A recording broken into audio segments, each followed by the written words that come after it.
En Twitter hubo un microbif aí que cos compañeiros e compañeiras de Café Derby, pero que non era tal, quero dicir, que De risa, non? puxemos un chistiño aí e xa Claro. hubo quen dixo, en plan, a guerra que entre podcast e tal, que nos da igual, joder, O sea, Café Derby están, pode quero haber dicir, algo que lle importe menos a ninguén. Guerra entre podcast. sabes, que era como dúas javiotas peleándose por unha paloma muerta, tío, sabes, o sea, no, por favor.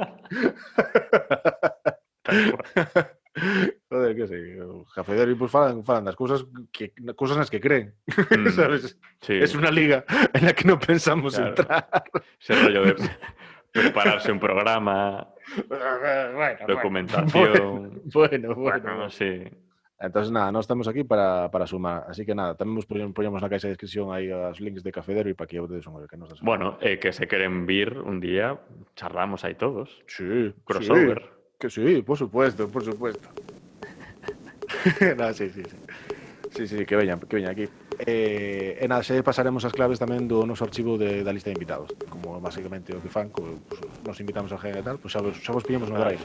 Xa vos poñemos no Drive. Mira, no último programa ou no anterior, o sea, sí que comentamos, ¿no? De que se nos facemos Patreon, pois un dos premios podría ser acceso exclusivo aos nosos drives. Noso Drive pode trolear, pues aí poden traer eso. Café Derby, o sea, creo que lle sairía bastante barato.